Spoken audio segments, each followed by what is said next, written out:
എല്ലാവർക്കും നമ്മുടെ ഒരു പുതിയ വീഡിയോയിലേക്ക് സ്വാഗതം. അപ്പം ഞാൻ രാവിലെ എണീറ്റിട്ട് കടയിലൊക്കെ ഒന്ന് പോയി, മീൻ കടയിലൊക്കെ പോയി മീനൊക്കെ വാങ്ങിയിട്ട് വന്നു. അപ്പോൾ ഞാൻ മേടിച്ച മീൻ ഇതാണ് കേട്ടോ. ഇതിൻ്റെ പേരെന്താ പറയുക, എൻ്റെ പേരെനിക്കറിയില്ല, എന്നല്ല മറന്നുപോയി ശരിക്കും. അപ്പോൾ ഞാൻ ഈ മീൻ ഇന്ന് കറി വെക്കാമെന്ന് വിചാരിച്ചു. എന്ന് ഞാൻ മുളക് കറിയൊക്കെ വെക്കുന്നതല്ലേ നമ്മുടെ വീഡിയോയിൽ ഇട്ടിട്ടുള്ളൂ. അപ്പോൾ ഞാൻ വിചാരിച്ചു എന്നാൽ നമുക്കിന്ന് തേങ്ങാക്കറി വെക്കാമെന്ന്. അപ്പോൾ എന്തായാലും ഇത് വേഗം വെട്ടി വൃത്തിയാക്കി നമുക്ക് തേങ്ങാക്കറി വെക്കാം. അതാണ് ഇന്ന് നമ്മുടെ വീഡിയോ. അപ്പോൾ എല്ലാവർക്കും ഒരിക്കൽ കൂടി നമ്മുടെ വീഡിയോയിലേക്ക് സ്വാഗതം. അപ്പോൾ ഞാൻ ജസ്റ്റ് ഇങ്ങനെയൊക്കെ മുടിയൊക്കെ കെട്ടി വെച്ചിട്ടുണ്ട്. എങ്ങനെയുണ്ടെന്ന് പറയാൻ കൊള്ളാമെന്ന് പറയുന്നു കേട്ടോ. കുഞ്ഞു പിള്ളേരെ പോലെയാണെന്ന് എനിക്കറിയാം, എങ്കിലും വീട്ടിലിരിക്കുമ്പോൾ എനിക്ക് ഭയങ്കര ഒരാഗ്രഹം ഇങ്ങനെ മുടി കെട്ടി ഒന്ന് കാണണമെന്ന്. അപ്പോൾ എനിക്ക് ഇഷ്ടപ്പെട്ടു. അപ്പോൾ എന്തായാലും നമുക്ക് വേഗം പരിപാടി തുടങ്ങാം. പിന്നെ അതുമാത്രമല്ല, നമ്മുടെ സുന്ദരൻ മത്തി ഉണ്ട് കേട്ടോ. അപ്പോൾ ഈ മത്തീനെ നമുക്ക് പൊരിച്ചെടുക്കണം. അതുപോലെ തന്നെ ഞാൻ ഇട്ടിരിക്കുന്ന ടീഷർട്ട് നമ്മുടെ ചേട്ടായിയുടെയാണ് കേട്ടോ. വേറെ ഒന്നുമല്ല, ഞാൻ കുറേ ഡ്രസ്സൊന്നും കൊണ്ടുവന്നിട്ടില്ല. കൊല്ലത്ത് നിന്ന് നേരെ വീട്ടിൽ പോകാനുള്ള പ്ലാനിലാണ് ഞാൻ വന്നത്. അതുകൊണ്ട് തന്നെ ഞാൻ ഡ്രസ്സൊന്നും അധികം എടുത്തിട്ടുണ്ടായിരുന്നില്ല. അപ്പം എല്ലാം അലക്കാൻ കിടക്കുകയാണ്. അപ്പം ഉണങ്ങിയിട്ടുമില്ല അലക്കിയിട്ടത്. അപ്പോൾ എന്തായാലും ഞാൻ ചേട്ടായുടെ ലിജിമോളിലൊക്കെ വെച്ച് അഡ്ജസ്റ്റ് ചെയ്തിട്ടാണ് ഇപ്പോൾ ഇടുന്നത്. അപ്പോൾ എന്തായാലും വേഗം നമുക്ക് ഇത് ക്ലീൻ ചെയ്ത് സെറ്റാക്കി എടുക്കാം. ഓക്കെ, അപ്പോൾ ഇത് വെട്ടാൻ പോവാണേ. കത്രിക ഉള്ളതുകൊണ്ട് നമുക്ക് അടിപൊളിയായിട്ട് വെട്ടി വേഗം എടുക്കാം. ഇതിൻ്റെ തൊലി ഇരിയുന്നതാണ് കേട്ടോ. എൻ്റെ പേര് എൻ്റെ നാവിൻ തുമ്പത്തുണ്ട്, പക്ഷെ എനിക്കതങ്ങ് കിട്ടുന്നില്ല. സത്യം പറഞ്ഞാൽ നമുക്ക് അങ്ങനെ എല്ലാ മീനിൻ്റെ പേരൊന്നും അറിയില്ല കേട്ടോ. ഞാൻ കൊല്ലത്ത് ഒക്കെ വന്ന ശേഷമാണ്, തിരുവനന്തപുരത്തൊക്കെ വെച്ചാണ് ഇങ്ങനെ മീനുകളുടെ പേര് കൂടുതലും പഠിക്കുന്നത്. നമ്മൾ മെയിനായിട്ടും മത്തി, ചൂര, അയല അങ്ങനെയുള്ള മീനുകളൊക്കെ അല്ലേ വരലുള്ളൂ. അപ്പോൾ നമുക്കിത് ഇങ്ങനെ കീറിയെടുക്കാം. കീറിയല്ല, തൊലി പൊളിച്ചെടുക്കാം. ഇത് കുറച്ച് ടാസ്ക്കാണ് കേട്ടോ. നഖമൊന്നും ഇല്ലാത്തവർക്ക് പാടാം.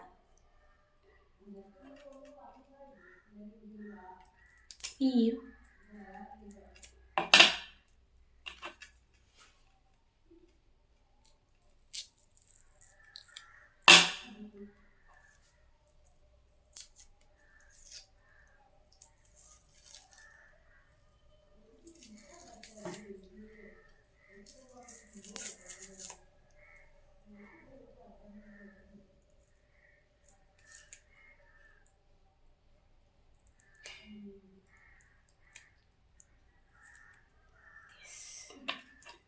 ഇനി തല കളയണ്ടെന്ന്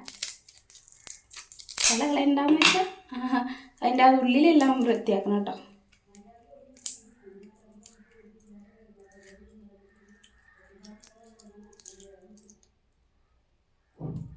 യെസ്, ഇതാ സെറ്റായിട്ടുണ്ട്. ഇതുപോലെ എല്ലാം വൃത്തിയാക്കി എടുക്കട്ടെ, എന്നിട്ട് നമുക്ക് കാണാം. അപ്പം മീൻ അടിപൊളിയായിട്ട് വെട്ടി വെച്ചിട്ടുണ്ട്. ഇനി നന്നായിട്ട് കഴുകിയെടുക്കാം കേട്ടോ നമുക്ക്.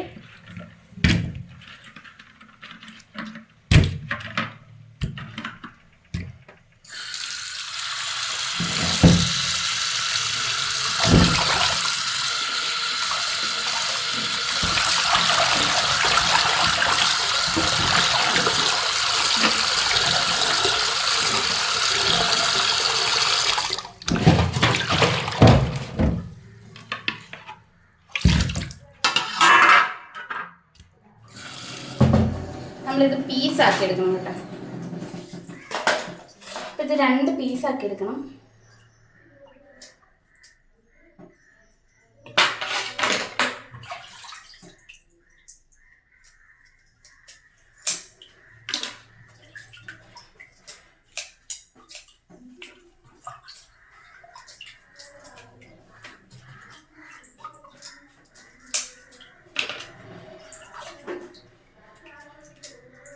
അരക്കിലോ മീനെ മേടിച്ചിടുന്നതാണ്. നമ്മൾ 4 പേരല്ലേ. പിന്നെ ഫ്രിഡ്ജ് നമുക്കില്ലാത്തത് കൊണ്ട് അധികം മീൻ അങ്ങനെ വാങ്ങലില്ല.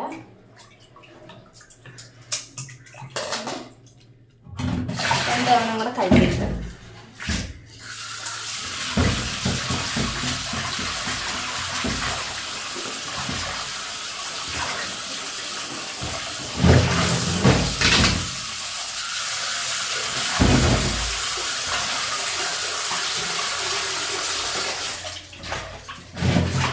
മീൻ നല്ല വൃത്തിയായിട്ട് കഴുകി എടുത്ത് വെച്ചിട്ടുണ്ട്. ഇനി നമുക്കിതിനാവശ്യമായിട്ടുള്ള സാധനങ്ങളൊക്കെ എടുക്കാം കേട്ടോ. അപ്പോൾ അതെ, നമ്മൾ തേങ്ങ എടുത്തിട്ടുണ്ട്.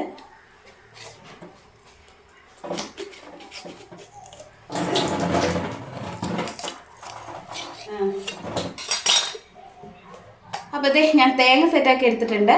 അപ്പോൾ തേങ്ങ അതേ ഓർണം ഇങ്ങനെ ഇതിൽ നിന്ന് പോകുന്നു കേട്ടോ, ചിരട്ടയിൽ നിന്ന്. തേങ്ങ നമുക്ക് അരിഞ്ഞെടുക്കാം. മിക്സിയിലിട്ട് നമ്മൾ അരച്ചെടുക്കാം.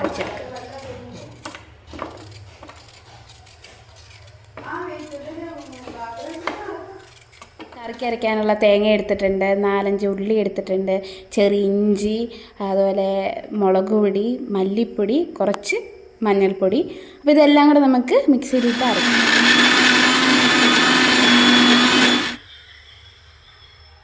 കുറച്ച് വെള്ളം കൂടെ ഒഴിച്ചു കൊടുക്കാം. ജസ്റ്റ് ഒന്ന് ഇളക്കി ഇട്ട് കൊടുക്കാം.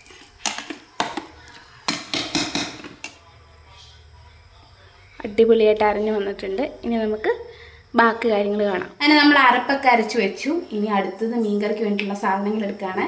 ആദ്യം നമ്മുടെ തക്കാളി, സവാള, ഇഞ്ചി, കഴിഞ്ഞ് ലിജിമോളുടെ അടുത്തുനിന്ന് കൊണ്ടുവന്ന ഒരു പാൽ കാന്താരിയാണിത്, അതും ഒരു 3 എടുത്തിട്ടുണ്ട്. പിന്നെ നമ്മുടെ വെളുത്തുള്ളി. അപ്പോൾ ഇതെല്ലാം കൂടെ ഒന്ന് ഞാൻ അരിഞ്ഞെടുക്കട്ടെ കേട്ടോ. അപ്പോൾ നമ്മുടെ മീൻകറിക്ക് ആവശ്യമായിട്ടുള്ള തക്കാളി, പച്ചമുളക്, ഇഞ്ചി, വെളുത്തുള്ളി, പിന്നെ കുറച്ച് കറിവേപ്പില കുറച്ച് വാടിപ്പോയായിരുന്നു, പിന്നെ നമ്മുടെ സവാള. അപ്പോൾ നമുക്ക് കറി വെക്കാൻ തുടങ്ങാം കേട്ടോ. ചട്ടി അങ്ങനെ അടുപ്പത്ത് വെച്ചിട്ടുണ്ട്. അപ്പോൾ ഇതിൻ്റെ വെള്ളമൊക്കെ ഒന്ന് പറ്റുമ്പോൾ നമുക്ക് കുറച്ച് എണ്ണ ഒഴിച്ച് കൊടുക്കാം. അതിന് നന്നായിട്ട് വെള്ളം പറ്റി വരുന്നുണ്ട്. അപ്പോൾ കുറച്ച് വെള്ളം കൂടി ഉണ്ട്, അതും കൂടെ പറ്റി കഴിയുമ്പോൾ നമുക്ക് എണ്ണ ഒഴിച്ച് കൊടുക്കാം.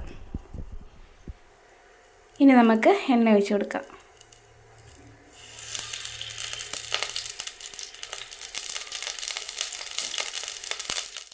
അടുത്തതായി അങ്കത്തട്ടിലേക്ക് കടന്നു വരുന്നത് ഇഞ്ചിയും വെളുത്തുള്ളിയാണ് കേട്ടോ. അപ്പോൾ ഇഞ്ചിയും വെളുത്തുള്ളിയും ഞാൻ ഇട്ടു ശേഷം നന്നായിട്ട് ഇളക്കി കൊടുക്കുകയാണ്, ഒന്ന് മൂത്ത് വരുന്നവരെ.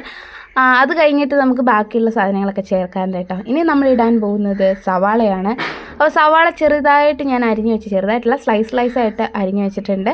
അപ്പോൾ അതും ഇട്ട് നന്നായിട്ട് വരട്ടി കൊടുക്കുകയാണ്. അപ്പോൾ ഇതൊന്നും മൂത്ത് വരണം. നല്ല പുകയൊക്കെ പൊങ്ങി വരുന്നുണ്ട് കേട്ടോ. എനിക്കാണെങ്കിൽ ചുമയൊക്കെ വരുന്നുണ്ടായിരുന്നു. പിന്നെ ഞാൻ വോയിസ് കൊടുക്കുന്നത് വെച്ച് കഴിഞ്ഞിട്ടുണ്ടെങ്കിൽ ആ സമയത്ത് എനിക്ക് വോയിസും കൊടുത്ത് ചെയ്യാൻ പറ്റുന്നുണ്ടായിരുന്നില്ല. പുറത്ത് ചേച്ചിമാർ അലക്കുന്ന സൗണ്ടൊക്കെ ഉണ്ടായിരുന്നു കേട്ടോ, അതുകൊണ്ടാണ്. അപ്പോൾ ഇതൊന്ന് ചെറുതായിട്ട് മൂത്തപ്പോഴത്തേക്കും ഞാൻ തക്കാളി ഇട്ട് കൊടുത്തിട്ടുണ്ട്. തക്കാളി 1 എടുത്തിട്ടുണ്ടായിരുന്നു കേട്ടോ. നന്നായിട്ട് ഇങ്ങനെ ഇളക്കുകയാണ്. അങ്ങനെ എണ്ണയിൽ കിടന്നിട്ട് നല്ല രീതിയിൽ നമ്മുടെ ഇഞ്ചിയും വെളുത്തുള്ളിയും സവാളയും അതുപോലെ തക്കാളിയൊക്കെ സൂപ്പറായിട്ട് നന്നായിട്ട് വരുന്നുണ്ട് കേട്ടോ. അപ്പോൾ അതൊക്കെ നന്നായിട്ട് വരണ്ട് വരുന്ന സമയത്ത് നമ്മുടെ ലിതിമോളുടെ വീട്ടിൽ നിന്ന് കൊണ്ടുവന്ന നല്ല പാൽ മുളകാണ് കേട്ടോ, നല്ല ടേസ്റ്റാണ് അതിന്. അതും 3 ഇട്ടു. ജസ്റ്റ് അതിൻ്റെ സൈഡൊന്ന് കീറിയിട്ടാണ് നമ്മൾ ഇടുന്നത്, അല്ലെങ്കിൽ പൊട്ടിത്തെറിക്കും. എനിക്ക് പണ്ട് അനുഭവം ഉള്ളതാണ് കേട്ടോ, അതുകൊണ്ട് ഞാൻ എപ്പോഴും ഇങ്ങനെ അരിഞ്ഞിട്ടാണ് ഇടാറ് സൈഡ്. പിന്നെ നമ്മുടെ മെയിൻ താരമാണ് നമ്മുടെ പുളിയല്ലേ. ഞാൻ വേറൊരു വീഡിയോയിൽ വാളംപുളി എന്ന് പറഞ്ഞിട്ടുണ്ട്. എനിക്ക് കുടംപുളിയും വാളംപുളിയും മാറിപ്പോകും കേട്ടോ. ശരിക്കും ഇത് കുടംപുളിയാണ്. അപ്പോൾ നമ്മൾ സാധാരണ കുടംപുളിയാണ് ഇടുന്നത്. പിന്നെ കോഴിക്കോട് ഭാഗത്തേക്കൊക്കെ വാളംപുളിയാണ് കേട്ടോ മീൻകറിക്ക് യൂസ് ചെയ്യുന്നത്. അങ്ങനെ നമ്മൾ നന്നായിട്ട് ഇളക്കി കൊടുത്തുകൊണ്ടിരിക്കുകയാണ്. അപ്പോൾ ഇതൊന്ന് മൂത്ത് വരുമ്പോഴത്തേക്ക് നമുക്ക് അടുത്ത സ്റ്റെപ്പ് എന്ന് പറയുന്നത് നമ്മൾ അരച്ച് വെച്ചിരിക്കുന്ന അരപ്പിടുക എന്നുള്ളതാണ്. അപ്പോൾ അരപ്പൊക്കെ അങ്ങ് ഞാൻ ഇടുകയാണ്, സ്പൂണിലെടുത്തിടുകയാണ് കേട്ടോ. അപ്പോൾ ഇത് എണ്ണയിലേക്ക് വീഴുമ്പോൾ ഒരു പ്രത്യേക ഒരു സ്മെല്ലൊക്കെ ഉണ്ട്. അപ്പോൾ ഇത് നല്ല രീതിയിൽ ഞാൻ മുഴുവനും വടിച്ചിട്ടു ശേഷം കുറച്ച് വെള്ളം കൂടെ ഒഴിച്ചു കേട്ടോ. ഞാൻ ആ മിക്സിയുടെ ജാറിൽ വെള്ളം ഒന്ന് ചുറ്റിച്ചിട്ട് വെള്ളം ഒഴിച്ചു. എന്നിട്ട് നന്നായിട്ട് ഇളക്കി കൊടുക്കുകയാണ്. അത് കഴിഞ്ഞ് കുറച്ചുകൂടെ വെള്ളം ഒഴിച്ചിട്ടുണ്ടായിരുന്നു. അങ്ങനെ നല്ല രീതിയിൽ ഞാൻ ഇളക്കി കൊടുത്ത് കളറൊക്കെ കണ്ട നല്ല അടിപൊളിയായിട്ടുണ്ടല്ലേ, മണമൊക്കെ നല്ലപോലെ വരുന്നുണ്ട് കേട്ടോ. അപ്പോൾ ഞാൻ നന്നായിട്ട് പിന്നെ വെള്ളം ഒഴിച്ച് ഇളക്കി കൊടുത്തു. പിന്നെ പറയണ്ടല്ലോ നമ്മുടെ മെയിൻ സാധനം ഉപ്പും ഇട്ടു. എന്നിട്ട് നല്ലപോലെ പിന്നെയും ഞാനങ്ങനെ ഇളക്കലായിരുന്നു കേട്ടോ. ഇതൊന്ന് തിളച്ച് വരട്ടെ എന്ന് വിചാരിച്ച് ഞാനതേ ഒരു അടപ്പ് വെച്ച് മൂടി. ശേഷം കുറച്ച് കഴിഞ്ഞിട്ട് ഇതേ തുറന്ന് നോക്കുമ്പോൾ നല്ല വെട്ടി തിളക്കുകയാണ്. ഇനി എന്നാൽ ഒട്ടും സമയം കളയണ്ടെന്ന് വിചാരിച്ചിട്ട് ഞാൻ വേഗം തന്നെ മീനൊക്കെ പറക്കിയിടാൻ പോവുകയാണ് കേട്ടോ. അങ്ങനെ മീനൊക്കെ ദേ അടിപൊളിയായിട്ട് പറക്കിയിട്ടു.